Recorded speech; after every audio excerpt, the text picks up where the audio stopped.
Hi everyone. Mangaluru, Udupi, Malenadu ಸೈಡ್ನಲ್ಲಿ ತುಂಬಾ popular ಆದ ಮಂಗಳೂರು ಬನ್ಸ್ನ ಹೇಗೆ ಮಾಡೋದು ಅಂತ ನೋಡೋಣ. ತುಂಬಾ ಫ್ಲಫಿ ಆದ ಮಂಗಳೂರು ಬನ್ಸ್ನ ಸ್ವೀಟ್ ಬನ್ಸ್, ಬನಾನಾ ಬನ್ಸ್ ಅಂತಲೂ ಕರೀತಾರೆ. ಬೆಳಗಿನ ತಿಂಡಿಗೆ ಇಲ್ಲ ಈವ್ನಿಂಗ್ ಸ್ನ್ಯಾಕ್ಸ್ಗೆ ಇದನ್ನು ಮಾಡ್ಕೋಬೋದು. ಇದನ್ನು ಹಾಗೆ ತಿನ್ನಲಿಕ್ಕೇ ತುಂಬಾ ಟೇಸ್ಟಿಯಾಗಿರುತ್ತೆ. ಆದರೂ ಚಟ್ನಿ, ತರಕಾರಿ ಸಾಗು ಜೊತೆ ಸರ್ವ್ ಮಾಡ್ತಾರೆ. ಒಳಗಡೆ ಲೇಯರ್ ಆಗಿ ಇಷ್ಟೊಂದು ಫ್ಲಫಿ ಆಗಿರೋವಂಥ ಮಂಗಳೂರು ಬನ್ಸ್ನ ಮನೆಯಲ್ಲೇ ತುಂಬ ಈಸಿಯಾಗಿ ಹೇಗೆ ಮಾಡ್ಕೋಬೋದು ಅಂತ ನೋಡೋಣ.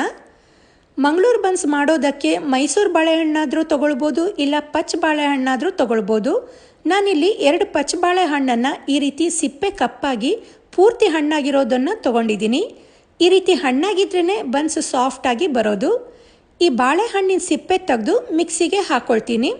ಇದನ್ನು ಕೈನಲ್ಲಾದರೂ ಸ್ಮ್ಯಾಶ್ ಮಾಡ್ಕೋಬೋದು, ಇಲ್ಲ ಈ ರೀತಿ ಗ್ರೈಂಡ್ ಮಾಡಿಕೊಂಡ್ರೆ ಈಸಿ ಆಗತ್ತೆ. ಇದ್ರ ಜೊತೆಗೆ 4ರಿಂದ 5 ಟೇಬಲ್ ಸ್ಪೂನ್ ಸಕ್ಕರೆ ಹಾಕ್ಕೊಳ್ತೀನಿ.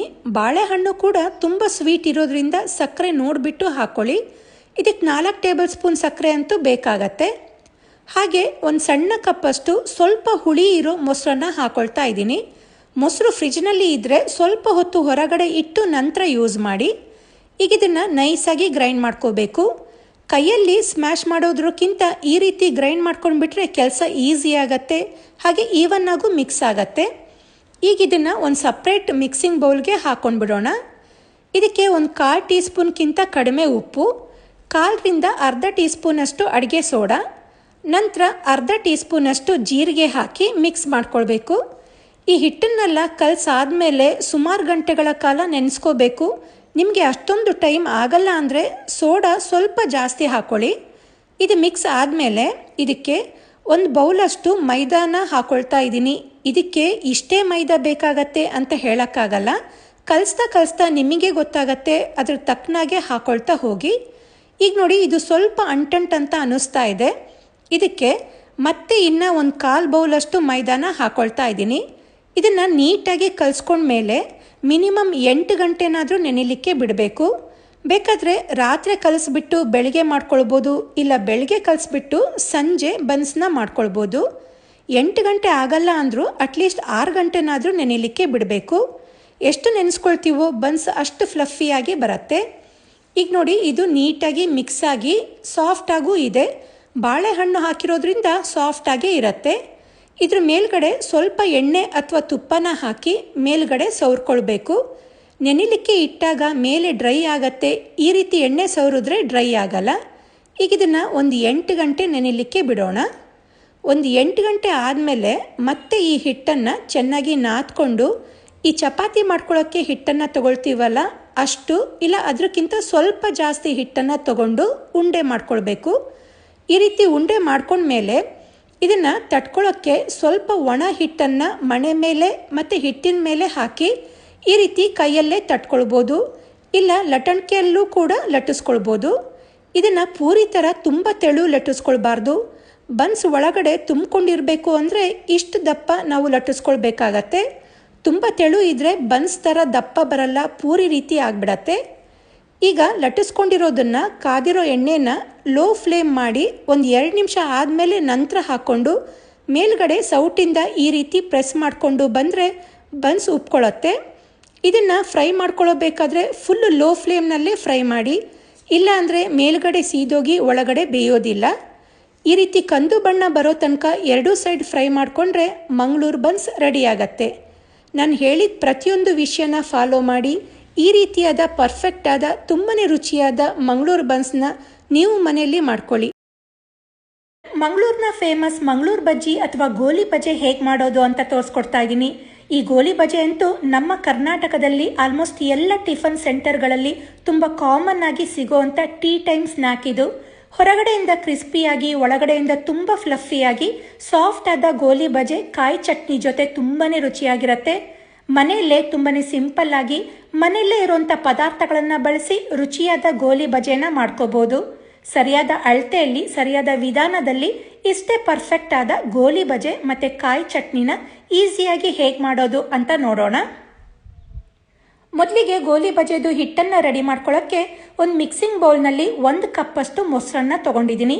ನಂತರ ರುಚಿಗೆ ತಕ್ಕಷ್ಟು ಉಪ್ಪು, ಇದಕ್ಕೆ 1 ಟೇಬಲ್ ಸ್ಪೂನಷ್ಟು ಸಕ್ಕರೆ ಹಾಕೊಳ್ತಾ ಇದ್ದೀನಿ. ಗೋಲಿ ಬಜೆ ಸ್ವಲ್ಪ ಸ್ವೀಟ್ ಇದ್ರೇ ರುಚಿ ಜಾಸ್ತಿ.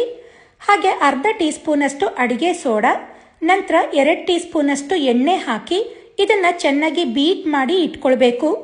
ಈಗ ನಾನು ಮೊಸರನ್ನ ಬರೀ 1 ಕಪ್ಪಷ್ಟು ಹಾಕಿದ್ದೀನಿ. ಮೈದಾ ಹಿಟ್ಟನ್ನು ಕಲಿಸ್ಕೊಳ್ಬೇಕಾದ್ರೆ ಇನ್ನರ್ಧ ಕಪ್ಪಷ್ಟು ಸೇರಿಸ್ಕೊಳ್ತೀನಿ.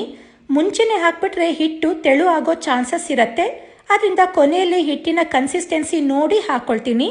ಇದನ್ನು ಚೆನ್ನಾಗಿ ಬೀಟ್ ಮಾಡ್ಕೊಂಡ್ಮೇಲೆ ಇದಕ್ಕೆ 2 ಕಪ್ಪಷ್ಟು ಮೈದಾ ಹಾಕೊಳ್ತಾ ಇದ್ದೀನಿ. ಬರೀ ಮೈದಾ ಹಾಕಿದ್ರೆ ಗೋಲಿ ಬಜೆ ಒಳಗೆ ಟೊಳ್ಳು ರೀತಿ ಇರುತ್ತೆ. ಅದರಿಂದ ಮೈದಾ ಜೊತೆ 2 ಟೇಬಲ್ ಸ್ಪೂನಷ್ಟು ಅಕ್ಕಿ ಹಿಟ್ಟನ್ನು ಹಾಕೊಂಡ್ರೆ ಗೋಲಿ ಬಜೆದು ಒಳಗೆ ತುಂಬಿದ ಹಾಗೆ ಇರುತ್ತೆ. ಇದನ್ನೀಗ ನೀಟಾಗಿ ಮಿಕ್ಸ್ ಮಾಡ್ಕೊಳ್ಳೋಣ. ನೋಡಿ, ಈ ಹಿಟ್ಟು ಗಟ್ಟಿ ಅಂತ ಅನಿಸ್ತಾ ಇದೆ. ಇದಕ್ಕೀಗ ಮತ್ತೆ ಇನ್ನರ್ಧ ಕಪ್ಪಷ್ಟು ಮೊಸರನ್ನ ಹಾಕೊಳ್ತಾ ಇದ್ದೀನಿ. ಇದನ್ನೀಗ ಚೆನ್ನಾಗಿ ಮಿಕ್ಸ್ ಮಾಡಿ ಒಂದು 4 ರಿಂದ 5 ನಿಮಿಷ ಕೈನಲ್ಲಿ ಚೆನ್ನಾಗಿ ಬೀಟ್ ಮಾಡ್ಕೊಳ್ಬೇಕು. ಈ ಹಿಟ್ಟನ್ನು ಎಷ್ಟು ಚೆನ್ನಾಗಿ ಬೀಟ್ ಮಾಡ್ಕೊಳ್ತೀವೋ ಈ ಗೋಲಿ ಬಜೆ ಅಷ್ಟೇ ಸಾಫ್ಟಾಗಿ ಫ್ಲಫಿಯಾಗಿ ಬರುತ್ತೆ. ಹಾಗೆ ಈ ಹಿಟ್ಟನ್ನು ಪೂರ್ತಿ ಮೊಸರಲ್ಲೇ ಕಲಿಸ್ಕೊಳ್ಳಿ, ನೀರು ಹಾಕಲಿಕ್ಕೆ ಹೋಗಬೇಡಿ.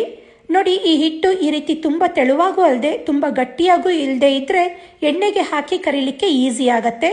ತುಂಬ ತೆಳು ಆಯಿತು ಅಂದರೆ ಗೋಲಿ ಬಜೆ ಶೇಪ್ ಬರಲ್ಲ. ಈಗ ಹಿಟ್ಟಿನ ಮೇಲೆ ಸ್ವಲ್ಪ ಎಣ್ಣೆ ಸವರಿ ಒಂದು 2 ರಿಂದ 3 ಗಂಟೆ ಹಿಟ್ಟನ್ನು ನೆನೆಯಲಿಕ್ಕೆ ಬಿಡೋಣ. ಹಿಟ್ಟು ನೆಂದಷ್ಟು ಗೋಲಿ ಬಜೆ ಚೆನ್ನಾಗಿ ಬರುತ್ತೆ. ಅಷ್ಟರಲ್ಲಿ ಒಂದು ಸಿಂಪಲ್ ಆದ ಕಾಯಿ ಚಟ್ನಿ ಮಾಡ್ಕೊಳ್ಳೋಕ್ಕೆ ಒಂದು ಜಾರ್ನಲ್ಲಿ 1 ಕಪ್ಪಷ್ಟು ತುರಿದಿರೋ ಫ್ರೆಶ್ ಕಾಯಿ ಹಾಕಿದ್ದೀನಿ. ಹಾಗೆ 2 ಟೀ ಸ್ಪೂನಷ್ಟು ಹುರಿಗಡಲೆ, ಸ್ವಲ್ಪ ಹುಣಸೆ ಹಣ್ಣು, 4 ಎಸಳು ಬೆಳ್ಳುಳ್ಳಿ, 1/4 ಇಂಚು ಶುಂಠಿ, ಖಾರಕ್ಕೆ 2 ಹಸಿಮೆಣಸು, ಸ್ವಲ್ಪ ಕರಿಬೇವು, ನಂತರ ರುಚಿಗೆ ತಕ್ಕಷ್ಟು ಉಪ್ಪನ್ನು ಹಾಕಿ ರುಬ್ಬಕ್ಕೆ ಬೇಕಾದಷ್ಟು ನೀರನ್ನು ಹಾಕಿ ನೈಸಾಗಿ ಗ್ರೈಂಡ್ ಮಾಡ್ಕೊಳ್ಳಿ. ಚಟ್ನಿ ತುಂಬ ನೀರಾಗೂ ಇರಬಾರ್ದು, ತುಂಬ ಗಟ್ಟಿಯಾಗೂ ಇರಬಾರ್ದು. ಈ ಚಟ್ನಿನ ಒಂದು ಬೌಲ್ಗೆ ಹಾಕಿ ಸಾಸಿವೆ, ಇಂಗು, ಉದ್ದಿನಬೇಳೆ, ಕರಿಬೇವು ಹಾಕಿ ಒಗ್ಗರಣೆ ಮಾಡ್ಕೊಂಡಿದ್ದೆ ಅದನ್ನು ಹಾಕಿ ಮಿಕ್ಸ್ ಮಾಡಿಕೊಂಡ್ರೆ ಗೋಲಿ ಬಜೆಗೆ ಒಳ್ಳೆ ಕಾಂಬಿನೇಷನ್ ಆದ ಕಾಯಿ ಚಟ್ನಿನೂ ರೆಡಿ ಆಯಿತು. ಈಗ ಒಂದು 3 ಗಂಟೆ ನಂತರ ಚೆನ್ನಾಗಿ ನೆಂದಿರೋ ಹಿಟ್ಟಿಗೆ 1 ಟೀ ಸ್ಪೂನ್ ಜೀರಿಗೆ, ಚಿಕ್ಕದಾಗಿ ಹೆಚ್ಚಿದ 2 ಹಸಿಮೆಣಸು, ಹಾಗೆ ಚಿಕ್ಕದಾಗಿ ಹೆಚ್ಚಿದ ಒಂದು ಅರ್ಧ ಇಂಚಷ್ಟು ಶುಂಠಿ, ನಂತರ ಚಿಕ್ಕದಾಗಿ ಹೆಚ್ಚಿದ ಕಾಯಿ ಚೂರು, ಇದು ಆಪ್ಷನಲ್, ಬೇಕು ಅಂದರೆ ಹಾಕೊಳ್ಳಿ, ಇಲ್ಲ ಅಂದರೆ ಬೇಡ. ನಂತರ ಚಿಕ್ಕದಾಗಿ ಹೆಚ್ಚಿದ ಕರಿಬೇವು ಮತ್ತು ಕೊತ್ತಂಬರಿ ಸೊಪ್ಪು ಹಾಕಿ ಚೆನ್ನಾಗಿ ಮಿಕ್ಸ್ ಮಾಡಿಕೊಂಡು ಮತ್ತೆ ಒಂದು 2 ನಿಮಿಷ ಹಿಟ್ಟನ್ನು ಚೆನ್ನಾಗಿ ಬೀಟ್ ಮಾಡ್ಕೊಳ್ಳಿ. ಈ ರೀತಿ ಹಿಟ್ಟನ್ನು ಚೆನ್ನಾಗಿ ಬೀಟ್ ಮಾಡ್ಕೊಂಡ್ಮೇಲೆ ನೀರು ಕೈ ಮಾಡಿಕೊಂಡು ಗೋಲಿ ಬಜೆ ಮಾಡ್ಕೊಳ್ಳೋಕ್ಕೆ ಎಷ್ಟು ಬೇಕೋ ಅಷ್ಟು ಹಿಟ್ಟನ್ನು ತಗೊಂಡು ಕಾದಿರೋ ಎಣ್ಣೆನ ಫುಲ್ಲು ಲೋ ಫ್ಲೇಮ್ ಮಾಡಿ ಒಂದೊಂದಾಗಿ ಹಾಕೊಳ್ಳಿ. ಎಣ್ಣೆಗೆ ಬಿಡೋ ಥರ ಹಿಟ್ಟನ್ನು ಕಲಿಸ್ಕೊಳ್ಬೇಕು.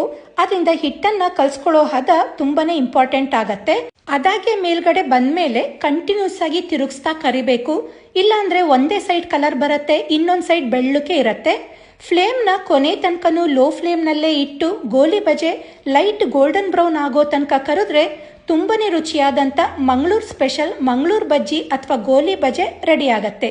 ಹಿಟ್ಟನ್ನು ನೆನೆಸ್ಕೊಳ್ಳೋದು ಒಂದು ಟೈಮ್ ಹಿಡಿಯತ್ತೆ ಅನ್ನೋದೊಂದು ಬಿಟ್ಟರೆ ಇನ್ಮಿಕ್ಕಿದ ಪ್ರಿಪ್ರೇಷನ್ ಎಲ್ಲ ಬೇಗ ಆಗೋಗುತ್ತೆ. ಬೇರೆ ಬೋಂಡಾ ಬಜ್ಜಿ ಥರನೇ ಈಸಿಯಾಗಿ ಮಾಡ್ಕೊಳ್ಬೋದು. ಖಂಡಿತ ನೀವು ಕೂಡ ಮನೆಯಲ್ಲಿ ಟ್ರೈ ಮಾಡಿ ಹೇಗಿತ್ತು ಅಂತ ಕಮೆಂಟ್ ಮಾಡಿ ತಿಳಿಸಿ. ಈ ಗೋಲಿ ಬಜೆ ರೆಸಿಪಿ ನಿಮಗೆ ಇಷ್ಟ ಆಗಿದ್ರೆ ವಿಡಿಯೋಗೆ ಲೈಕ್ ಕೊಡಿ, ಶೇರ್ ಮಾಡಿ, ನನ್ನ ಚಾನಲ್ನ ಸಬ್ಸ್ಕ್ರೈಬ್ ಮಾಡ್ಕೊಳ್ಳಿ.